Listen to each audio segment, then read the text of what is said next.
Sholawat salam mudah-mudahan terlimpah untuk junjungan kita Nabi Muhammad sallallahu alaihi wasallam. Beliau adalah manusia yang dipilih oleh Allah sebagai Rasul terakhir.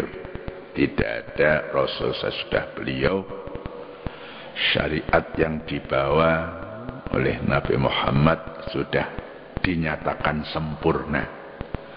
Ya, sudah dinyatakan sempurna oleh Allah Subhanahu wa ta'ala. Oleh karena itu kita tinggal mengikuti. Nah, untuk mengikuti harus tahu. Ya. Tanpa tahu kita nggak bisa mengikuti. Lah, tahu itu harus belajar. Gitu. Ya. Kadang-kadang sudah tahu pun belum diberi oleh Allah kemampuan untuk mengamalkan. Nah, ini urutannya begitu, tahu, mengamalkan dengan penuh keikhlasan, dan seterusnya dan seterusnya.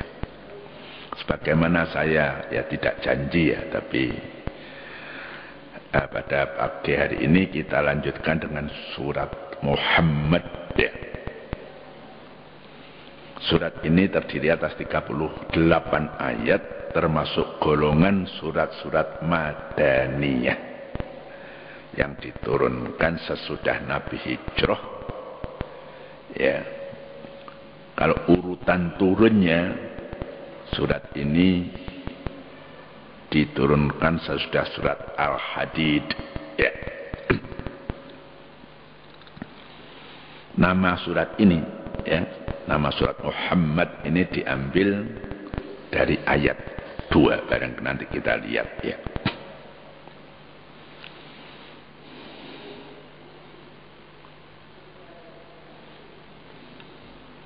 Surat ini ada nama-nama yang lain ya, antara lain surat Al-Qital ya. Al-Qital itu tidak lepas dari al-jihad ya. Kalau jihad yang fisik itu ada qital, ada perang gitu ya. Kalau tadi dikatakan surat ini turun sesudah surat Hadid, tapi sebelum surat Ar-Ra'd. Jadi sesudah Al-Hadid, surat Muhammad, baru surat Ar-Ra'd. Surat Madaniyah ya, itu biasanya ya sudah menyangkut hal-hal kemasyarakatan, hukum dan sebagainya ya. Kalau Makkiyah biasanya tentang akidah ya, tauhid, tentang akhlak. Ya, marilah kita lihat. Ciri ini akan kita temui di dalam ayat-ayat awal. A'udzubillahi minasyaitonirrajim. Bismillahirrahmanirrahim. Alladzina kafaru wa saddu an sabilillahi adalla a'malahum. Walladzina amanu wa amilus solihati wa amanu bima nuzzila ala Muhammadin wa huwa haqqu min rabbihim kaffaru anhum sayiatihim wa aslaha balahum. Dzalika bi annal ladzina kafaru taba'ul batila wa annal ladzina amanu taba'ul haqqa min rabbihim. Kadzalika yadribullahu linnasi amsalahum. Ya, dari 3 ayat ini sudah nampak ya bedanya orang-orang kafir dengan orang-orang yang mukmin. Kurang lebihnya dalam bahasa Indonesia saya agak mohon maaf barangkali ada sedikit berbeda suara ini karena rasanya di dalam ada gatal-gatal sedikit ya musimnya. Ya. Musim pancaroba, tapi alhamdulillah masih ada suaranya dan masih bisa didengar, mudah-mudahan bisa dipahami juga begitu ya. Alladzina kafaru, orang-orang yang kafir, wasaddu an sabilillah, dan menghalang-halangi dari jalan Allah. Adalla a'malahum, Allah membatalkan amal-amal mereka. membatalkan ya, tidak menilai benar gitu ya. Itu sudah kepastian bagi orang-orang kafir. Selanjutnya walladzina amanu wa amilus solihati, dan orang-orang yang beriman dan mengerjakan amal soleh. Wa amanu bima nuzzila ala Muhammadin, serta beriman pada apa yang diturunkan kepada Nabi Muhammad. Wa huwal haqqu, dan yang diturunkan adalah hak ya, mir rabbihim, dari Tuhan mereka. Orang yang seperti itu ya, beriman, beramal soleh, percaya pada Al-Quran, kaffaru anhum sayiatihim wa aslaha balahum, Allah menghapus dosa-dosa. Kaffaru ya, boleh juga bisa menutup ya, boleh ya. Sebab kafir itu artinya orang yang tertutup hatinya. Wa aslaha balahum, dan memperbaiki pikiran mereka. Ya, dan nampak ya bagaimana orang kafir, bagaimana orang yang beriman. Penjelasannya, dzalika bi annal ladzina kafaru tabaul batila. Itu adalah karena sesungguhnya orang-orang kafir mengikuti yang batil. Wa annal ladzina amanu tabaul haqqa mir rabbihim, dan sesungguhnya orang-orang beriman mengikuti yang hak dari Tuhan mereka. Kadzalika yadribullahu lin-nasi amsalahum, demikianlah Allah membuat untuk manusia perumpamaan bagi mereka. Ya, dari 3 ayat ini sudah garisnya itu jelas ya. Orang kafir itu yang bagaimana amalnya diapakan oleh Allah karena mereka mengikuti yang batil.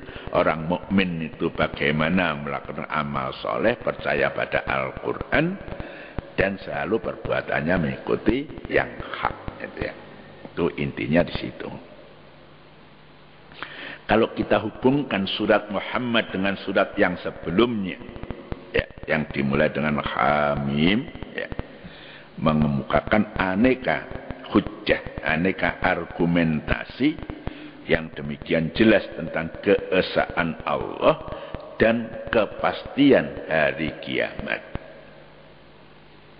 Ya, surat yang lalu diakhiri oleh ayat terakhir dengan pernyataan bahwa tidak akan binasa kecuali orang-orang fasik, yakni yang mengabaikan tuntunan Al-Quran ya. Yang mengabaikan tuntunan Al-Quran ya. Maka ayat pertama surat ini memperkenalkan siapa orang yang fasik yang dimaksud itu. Ya, ini tadi alladzina kafaru wasaddu ansabilillah. Jadi sambung, walaupun suratnya berbeda, dalam Al-Quran itu ada munasabah, ada kesesuaian, pertautan, persambungan antara surat satu dengan surat yang lain. Ya, yang fasik itu dijelaskan di sini, alladzina kafaru wasaddu ansabilillah. Ya. Firman Allah seperti orang-orang yang kafir yang menutupi kebenaran ilahi dan menghalang-halangi diri mereka atau orang lain dari jalan yang ditetapkan Allah untuk diikuti. Termasuk orang-orang yang menghalangi kaum muslimin untuk beribadah di Masjidil Haram. Ya. Dan Nabi selalu dihalangi. Kalau sudah bisa masuk mungkin di situ ya digoda macam-macam. Ya, itu maknanya menghalangi wasaddu an sabilillah. Akibat dari perbuatan mereka adalla a'malahum, Allah membatalkan, yakni menghapus dan menjadikan sia-sia amal-amalan atau perbuatan-perbuatan mereka, termasuk tipu daya mereka. Ya, menghalangi penyebaran agama Islam. Jadi pengertian soddu an sabil itu maknanya luas, menghalangi secara fisik, ojo mlebu masjid misalnya gitu ya. Nah, termasuk dakwah-dakwah yang ini juga dihalangi. Bisa juga dakwahnya berjalan tapi ada di counter seolah-olah dakwah itu tidak benar kan, ya. Kan banyak. Entah itu radio, televisi, orang mengajak baik, ya diiming-imingi hal-hal yang tidak baik, yang menjadikan orang yang ingin baik ini tertarik pada yang tidak baik, itu sama dengan soddu an sabilillah. Ya. Dan itu biasanya dengan kekuatan materi, dengan kekuatan uang juga, gitu ya. Ya. Sebaliknya, dan orang-orang yang beriman kepada Allah dan membuktikan kebenaran iman mereka dengan mengerjakan amal-amal soleh serta beriman kepada apa yang diturunkan secara berangsur-angsur kepada Nabi Muhammad sallallahu alaihi wasallam, yaitu Al-Quran dan wahyu ilahi lainnya, itulah ya yang dari atau yang hak ya. Orang yang mengikut demikian, Allah menghapus dosa-dosa dan kesalahan-kesalahan mereka serta memperbaiki dan menenangkan pikiran dan keadaan mereka di dunia dan di akhirat. Ya, orang yang selalu ingat pada Allah, ala bidzikrillahi tatsmainnul qulub. Ya, kita ini dilahirkan oleh Allah. Ya, dilahirkan lalu ya. Ibu kita, orang tua kita ini dijamin rezekinya oleh Allah. Kalau pada suatu saat sakit, ya kita berdoa mudah-mudahan Allah memberi kesembuhan. Itu yang menjadikan ketenangan orang-orang yang beriman, merasa ya mendapat perlindungan, diawasi, dicukupi dan sebagainya dan sebagainya. Ya, walaupun ada sistemnya, kerjanya ya Allah menyediakan ya, terbentang di permukaan bahkan di dalam bumi berbagai jenis rezeki lah, tinggal ikhtiar manusia, karena manusia juga diberi kekuatan akal dan sebagainya selain fisiknya ya. Jadi orang-orang begitu diberi ketenangan, ketentraman oleh Allah Subhanahu wa ta'ala. Demikianlah Allah membuat untuk manusia perumpamaan-perumpamaan ya, amsal itu jamak dari masal ya. Agar mereka dapat memahami dan mengambil pelajaran dari penjelasan tersebut. Ya, sedikit kita jelaskan ya. Alladzina kafaru, orang-orang yang kafir. Yang dimaksud ini siapa ya? Orang kafir itu kan banyak ya.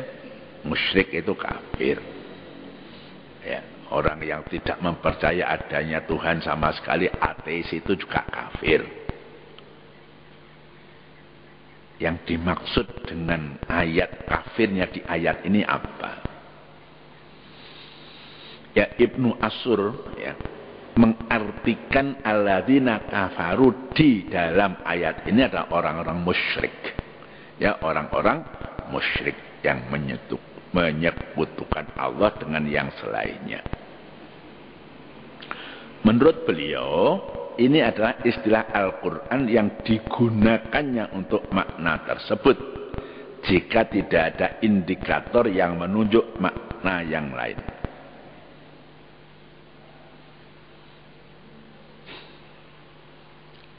Ya, sebab musyrik itu juga banyak gitu ya. Musyrik itu banyak sekali orang riya saja itu namanya juga asyirkul asghar ya. Ibadah tidak untuk Allah ada kait-kait dengan itu juga asyirkul asghar gitu ya. Jadi kita harus hati-hati juga gitu ya. Ya, sebagian ulama berpendapat bahwa ayat ini ya berbicara tentang tokoh kaum musyrikin yang menyiapkan konsumsi ketika terjadi perang Badar. Jadi membatasi, mempersempit siapa-siapa mereka itu ya. Ya, disebutkan di ada 12 tokoh orang kaya. Ya, sama orang yang membantu, misalnya dia tidak bekerja langsung tapi menyuruh kilo tak kayak duit gangguan wong itu sudah Ya.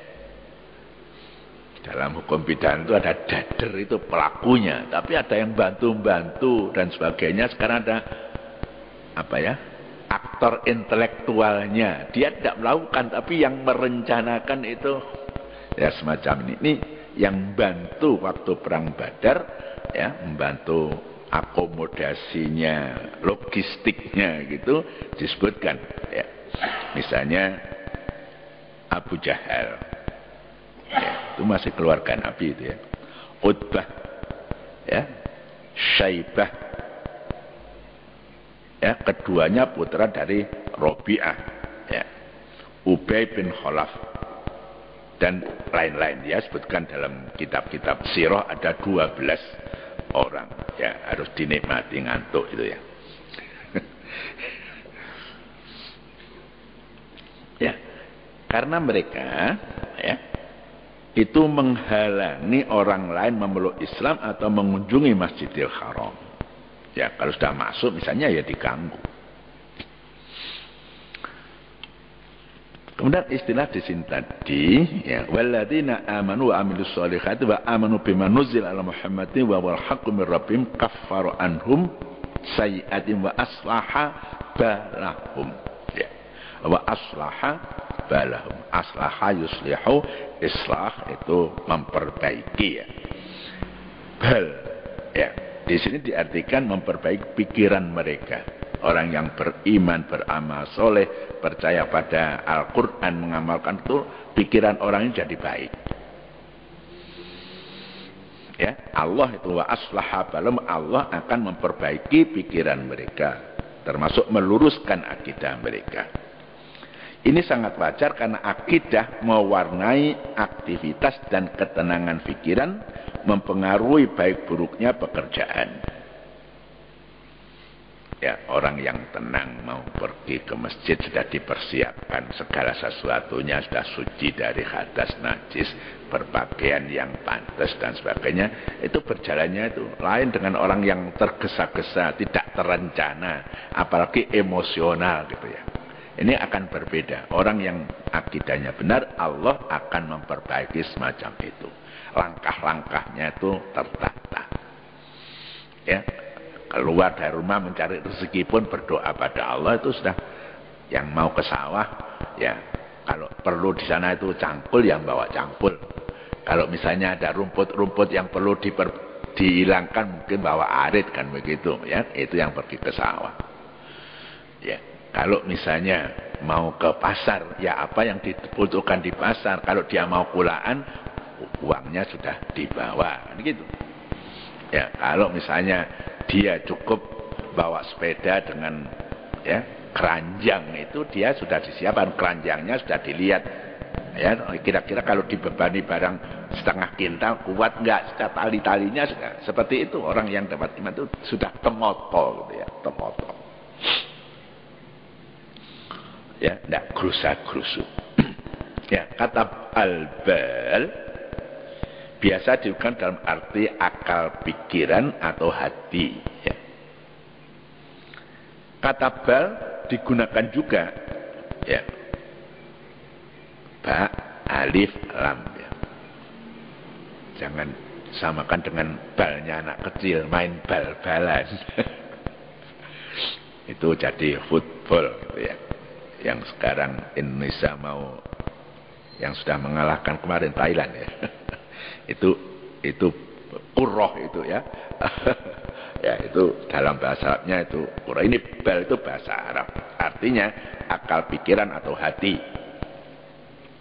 Kata bal digunakan juga dalam arti keadaan atau suatu kegiatan yang penting. Ya. Nabi Muhammad SAW bersabda, kullu amrin ribalin la yubda'u bi bismillah fa huwa abtar. Ya. Kullu amrin, ya setiap persoalan yang penting, ribalin, ya setiap persoalan yang penting, la yubda'u bi bismillah, yang tidak dimulai dengan baca basmalah, bahwa abtar, maka dia cacat. Ya. Oleh karena itu setiap pekerjaan kita mulai dengan Bismillahirrahmanirrahim. Ya, mau apa saja. Ya, berwudu, mandi, ganti pakaian, minum misalnya, apapun ya, mendekati istri misalnya ya, ya. Kita mengajar, ya mau belajar misalnya, itu kan hal yang penting, ya.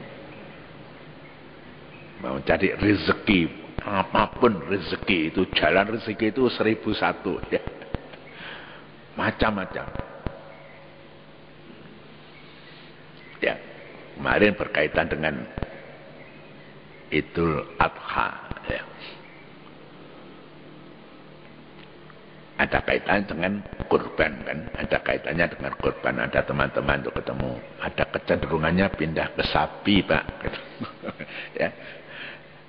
Yang kambing itu barangkali lalu pindah ke sapi. Dari sisi ya bobotnya itu ya, wedhus siji atau wedhus pitu ya, untuk orang 7. Urunan tuku sapi siji itu kalau dibagi-bagi itu sapi itu lebih banyak, lebih banyak ya. Kalau dalam fikih itu dibahas mana yang lebih utama, lembuk, kibas atau kambing, itu pendapatnya berbeda-beda. Yang jelas Nabi Ibrahim itu, Nabi Ismail diganti dengan kibas kan gitu ya, ya. Kalau saya katakan begini ya, dari segi sosialnya, sapi payu, peternak sapi juga akan dorong, kambingnya juga laku, peternak kambing juga dapat rezeki. Jadi silakan aja pilih yang mana gitu loh. Ya. Ya sama dengan orang akikah itu. Menurut saya itu akikah itu ada pengaruhnya kerohanian terhadap anak yang diakikoi. Kalau anak-anak bayi-bayi muslim ini semua diakoi, peternak ya, kambing juga akan bersemangat karena ya pasarannya jelas, di samping ke warung sate, warung gulai gitu ya. Saya seperti itu ya. Sapi juga bagus, kambing juga bagus ya, dampaknya itu luas gitu ya. Dampaknya luas. Ya, tadi orang-orang yang menghalang-halangi ya orang muslim untuk mendakwahkan agamanya karena orang-orang kafir itu mengikuti ya yang batil ya. Kebatilan tidak punya akar yang menghunjam ke bawah, berbeda dengan yang hak. Karena itu kebatilan tidak akan langgeng, ia pada akhirnya punah dan binasa. Begitu juga amal perbuatan orang-orang yang mengikuti kebatilan ya. Walaupun secara lahiriah terlihat baik. Ya, korupsi itu batil apa hak itu? Ya, itu batil ya. Ya, batil. Tapi korupsi kok merajalela. Tapi orang yang korupsi, orang per orang, itu enggak tahan lama. Ketahuan dia masuk penjara gitu ya. Kalau ketahuan dia akan masuk penjara. Tapi yang lain kok enggak mau belajar gitu loh. Mestinya ya.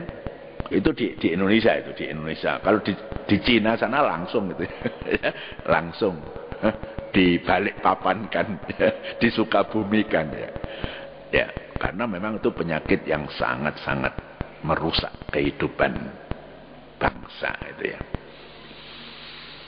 Contoh yang kecil saja, orang bikin jembatan biayanya misalnya 2 miliar. Kalau dikerjakan dengan bagus, itu bisa tahan 25 tahun misalnya. Tapi kan dikorup, habis diresmikan 2 bulan, ambrol. Coba uang 2 miliar. Misalnya semacam itu. Yaitu merusak sekali. Ya mudah-mudahan aja Allah memberi hidayah pada mereka. Ya sehingga sadar bahwa kejahatan korupsi itu sangat-sangat merusakkan dan menghambat kemajuan bangsa. Itu kalau fisik. Kalau misalnya lembaga pendidikan yang untuk mengangkat SDM ya, sumber daya manusia ini dikorupsi, mestinya orang mendapatkan buku yang cukup, nggak ada bukunya. Mestinya menyediakan mikroskop yang baik misalnya, karena harganya mahal itu ya, ditukar harganya tetap mahal tapi ditukar dengan mikroskop yang murahan. Itu kan Itu aja, kita doakan aja mudah-mudahan mereka sadar, karena kerugian bangsa ini bukan kerugian siapa-siapa, kembalinya juga kepada orang korupsi dan keturunan orang korupsi, walaupun lahirnya mereka mengumpulkan harta yang menurut pikirannya cukup untuk 7 turunan, itu pikirannya, tapi Allah tidak, ya, tidak tidur. Allah tidak tidur, Allah menyaksikan apa yang mereka lakukan. Ya, sedangkan yang hak ya, itu sangat kuat akarnya, ya, terhunjam ke bawah, sehingga bila satu ketika ia belum nampak ke permukaan, pada hakikatnya tetap wujud dan suatu ketika pasti akan muncul. Ya, apa yang dibawakan oleh Nabi itu hak, dihalangi, dimusuhi, tapi akhirnya dalam waktu 23 tahun saja Islam sudah berkembang sedemikian rupa. Ya, pengikut Nabi sudah ratusan ribu, ya, waktu haji wada itu 1400 tahun sampai sekarang sudah miliaran orang, itu karena hak, ya.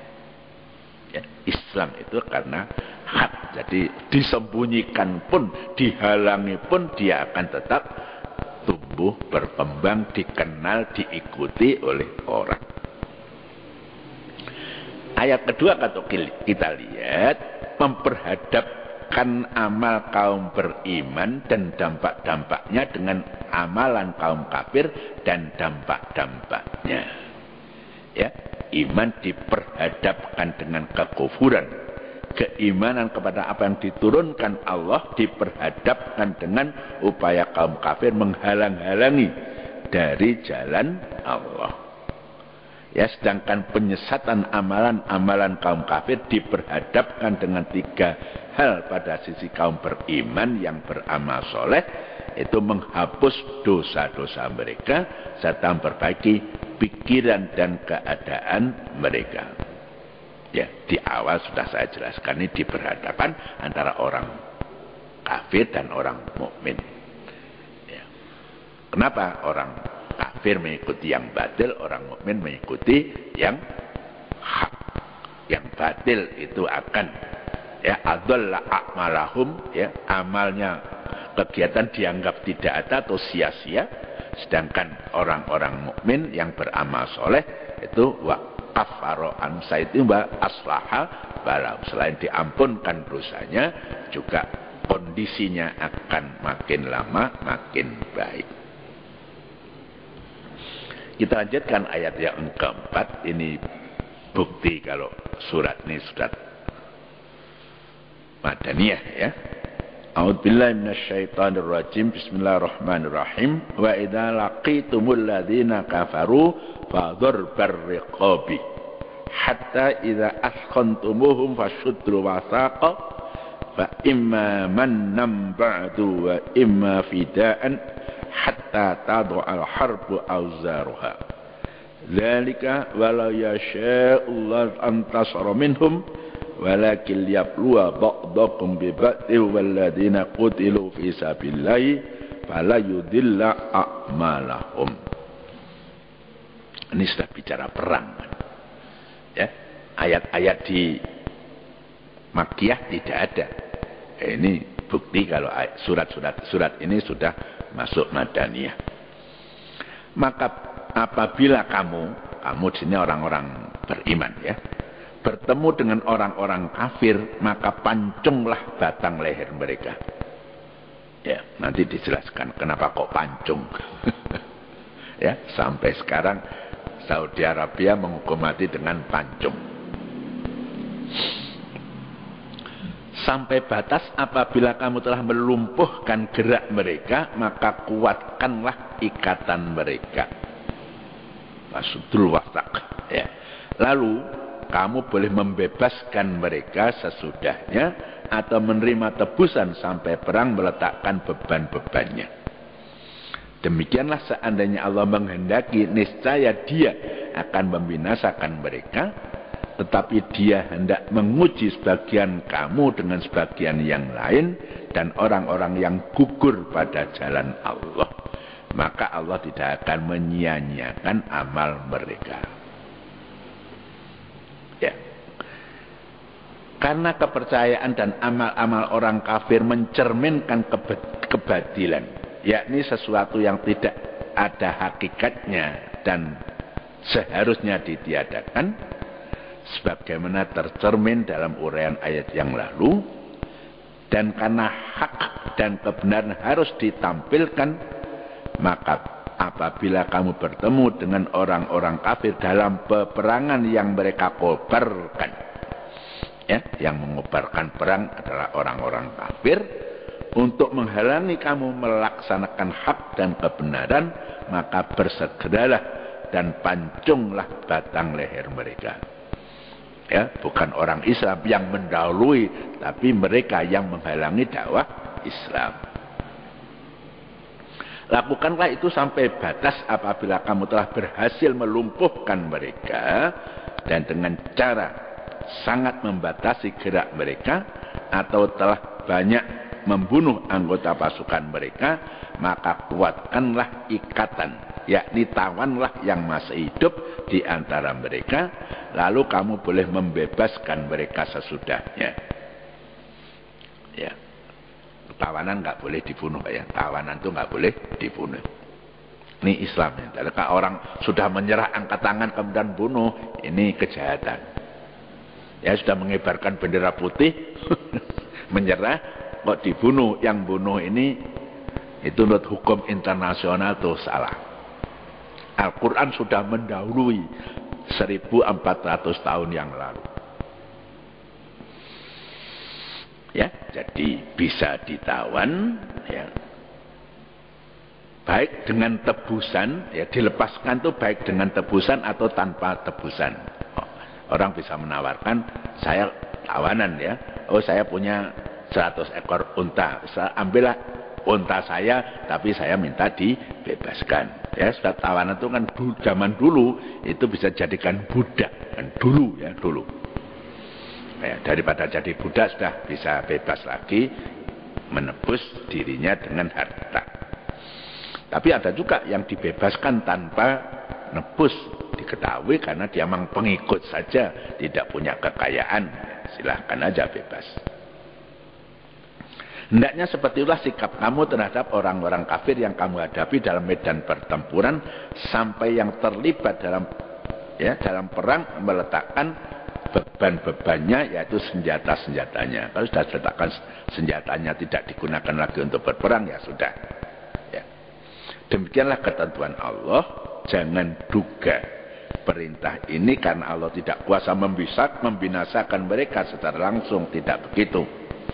Ya, totok kromonya semacam itu. Kalau sudah senjata diletakkan, ya sudah, tidak boleh orang ini lalu diteruskan, ditumpas, itu nggak boleh.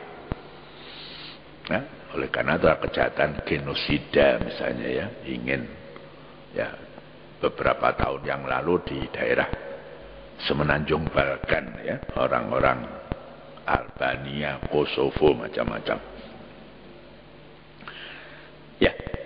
Kalimat fador berriqab, pada hakikatnya bermakna bunuhlah dengan cara apapun. Itu hakikatnya maknanya seperti itu. Namun demikian agaknya istilah tersebut digunakan ayat ini bukan saja karena yang merupakan kata kiasan yang memang indah digunakan, dzarbur riqab, tapi juga karena cara tersebut adalah cara yang lumrah dikenal zaman itu.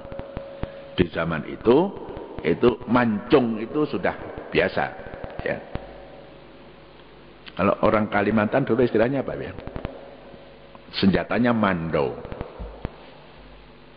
Ya, kira-kira semacam itu, ya. Orang Kalimantan senjatanya mando, itu juga untuk perang antar suku di sana dulu zaman gitu, ya.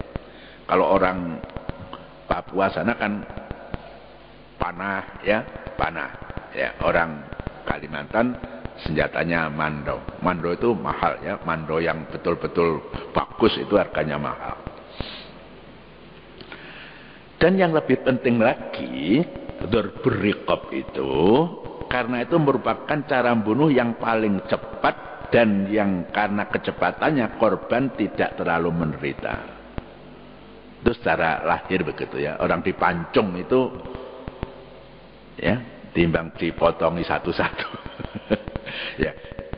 Di Perancis waktu revolusi Perancis itu namanya giliotin. Itu giliotin juga gitu. Pisau yang besar, yang tajam, yang berat, itu dijatuhkan dari atas. Orangnya sini yang dibunuh jatuh dek, itu juga lehernya. Itu sudah abad berapa? Itu sudah abad 17 atau 18. Ya, itu masih digunakan ya. Karena itu dianggap dengan memotong leher dengan keras itu artinya orang yang dihukum ini secara lahir ya tidak merasakan penderitaan yang lama. Ini macam-macam ya teknik itu. Kadang-kadang di zaman sekarang nih disuntik racun ada ya. Di Amerika duduk di kursi ya, kemudian dikasih strom listrik yang ribuan watt. Nah, itu menurut mereka itu yang paling manusiawi katanya. Ya, itu secara fisik begitu. Tapi menurut agama ya, lepasnya ruh dari jasad itu walaupun menurut lahirnya itu seperti nggak kroso, tapi kalau orang ini memang tidak orang beriman, itu pun merasakan suatu ya penderitaan yang tidak ringan gitu lah. Ya, walaupun ditembak dalam perang, kalau orang itu mati syahid walaupun nampaknya secara fisik itu koyok loro, tapi dari sisi Allah itu gak loro. Jadi kayak dijiwit perawan gitu. Ya, gitu lepasnya ruh daripada jasad kalau itu orang yang dirahmati Allah seperti itu. Ya, boleh saja orang memilih teknik mana ya di dalam menghukum mati seseorang. Masing-masing negara berbeda. Indonesia masih tembak, regu tembak dor yang dikirakan dikena jantungnya gitu, ya. Itu dengan pertimbangan macam-macam. Di Irak Saddam Hussein digantung ya, di Irak Saddam Hussein digantung. Ya, ini pancung dianggap di samping waktu itu masih berlaku begitu, dianggap supaya orang yang dihukum ini tidak terlalu menderita. Alasannya bagaimana? Secara ilmiah telah terbukti bahwa leher merupakan jaringan penghubung antara kepala dan seluruh organ tubuh. Maka apabila jaringan urat saraf manusia terputus, semua fungsi utama organ tubuh akan melemah. Dan apabila jaringan urat nadi telah putus, maka darah akan berhenti dan tidak dapat memberi makan ke otak. Begitu pula apabila saluran pernafasan telah terputus, ya, kita ini kalau bernapas kan untuk ke paru-paru kan melalui saluran itu, maka manusia tidak lagi dapat bernapas. Dalam kondisi seperti itu manusia akan cepat mati. Itu alasan ilmiahnya seperti itu. Pancung itu kok dianggap lebih manusiawi gitu ya. Ya. Jadi ayat di atas memberi dua alternatif pada penguasa perang menyangkut tawanan. Ya, pertama membebaskan tanpa tebusan atau dengan tebusan. Membunuh mereka tidak disinggung oleh ayat ini, sementara ulama menetapkan larangan membunuh tawanan. Ya kalau sudah menyerah ya sudah, tidak boleh dibunuh.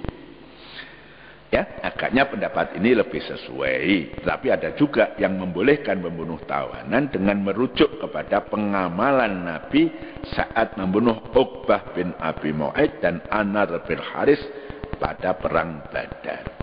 Jadi lihat kondisinya. Kalau orang ini walaupun menyerah tapi kejahatannya selama ini sudah numpuk-numpuk, walaupun kira-kira nanti tidak dibunuh, tidak akan memperbaiki dirinya, Nabi membunuh ya tawanan perang Badar. Ini adalah hal yang khusus gitu ya. Soal tebusan dan sebagainya itu diserahkan pada panglima perang pada waktu itu ya. Tidak semuanya harus nebus. Kalau memang tuh prajurit-prajurit bawahan nggak punya uang untuk nebus, ya kalau mereka merasa berterima kasih dibebaskan tanpa tebusan dengan harapan kalau mereka masih musyrik kemudian akan jadi mukmin, itu kan lebih bagus juga gitu ya. Kan banyak kejadian semacam itu. Orang yang musuhi Nabi setelah sakit Nabi mengunjungi ya. Orang yang musuhi Nabi waktu dia sakit dikunjungi Nabi, akhirnya dia bersyahadat karena melihat Nabi kok demikian baik ya, orang ini saya sakiti selama ini, saya sakit kok saya dikunjungi, begitu. Ya. Saya lanjutkan 2 ayat pendek ini. A'udzubillahi minasyaitonirrajim. Bismillahirrahmanirrahim. Sayahdihim wa yuslihu balahum wa yudkhilumul jannata arrafaha lahum. Ya, ketemu bal lagi di sini. Dia, ya, Allah maksudnya akan menunjuki mereka, ya, akan, ini fi'ilnya fi'il mudhari', ya, saya dihim akan menunjuki mereka, wa yuslihu balahum dan memperbaiki pikiran mereka. Dua-duanya pakai fi'il mudhari'. Wa yudkhilumul jannah dan akan memasukkan mereka dalam surga, fi'ilnya mudhari' juga. Arrafaha lahum, ya, yang telah diperkenalkannya kepada mereka, ya. Kita sudah kenalkan sejak kecil tuh surga itu bagaimana keadaannya, bagaimana diberikan pada siapa, itu ya. Neraka itu keadaannya bagaimana, nanti orang-orang yang dimasukkan tuh orang yang berbuat apa, itu arrafaha lahum, sudah diperkenalkan pada mereka.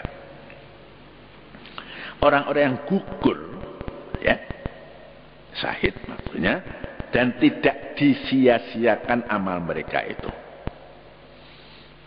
Ya, dalam ayat yang lain kan mereka itu tidak mati kan ya.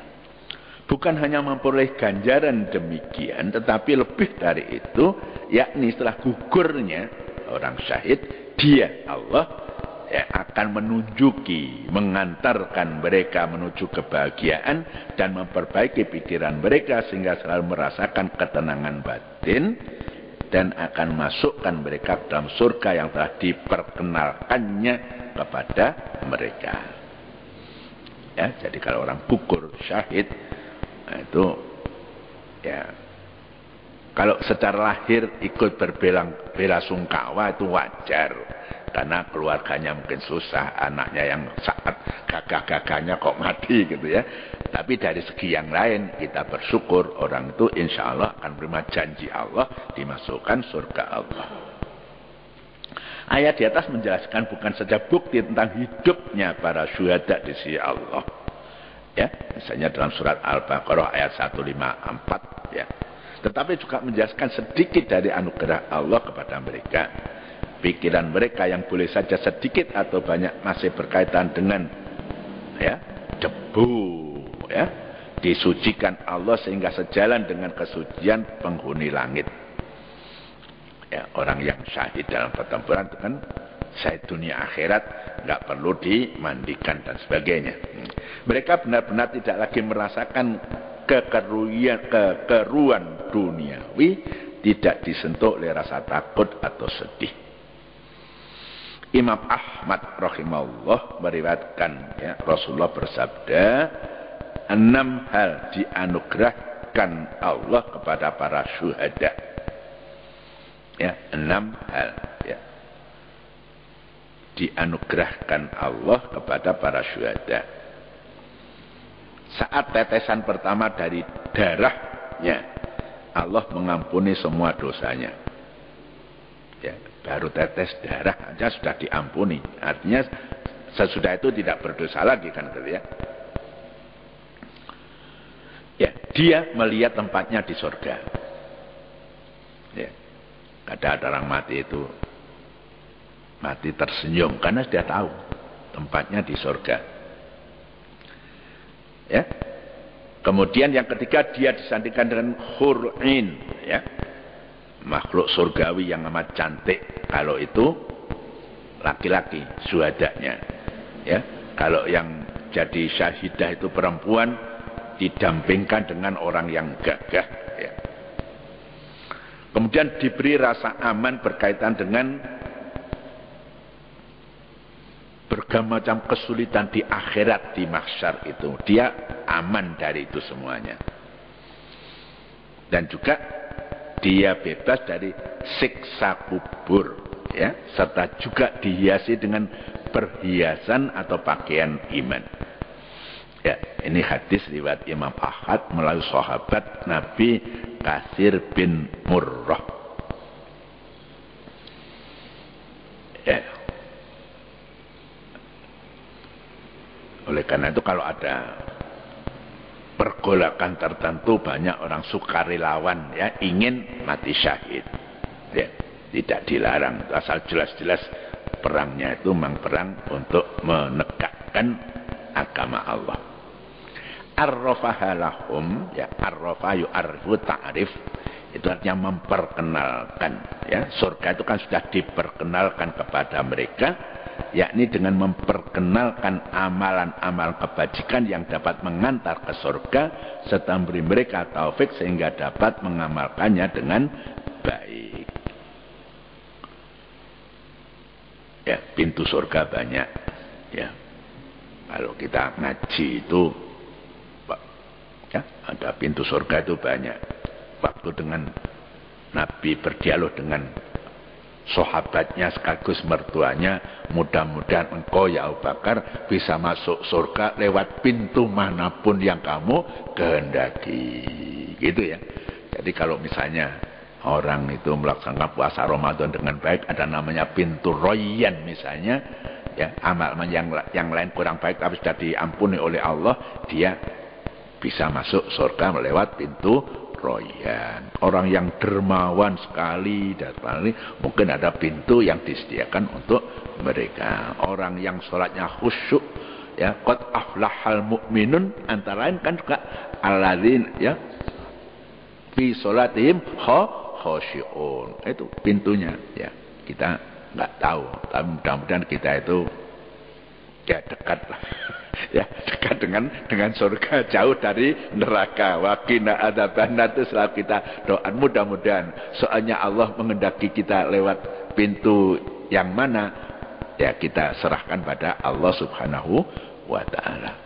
Ya, mudah-mudahan bermanfaat ya. Kita tahu, kita kenal ya, yang harus kita kerjakan, yang harus kita jauhkan juga kita jauhkan.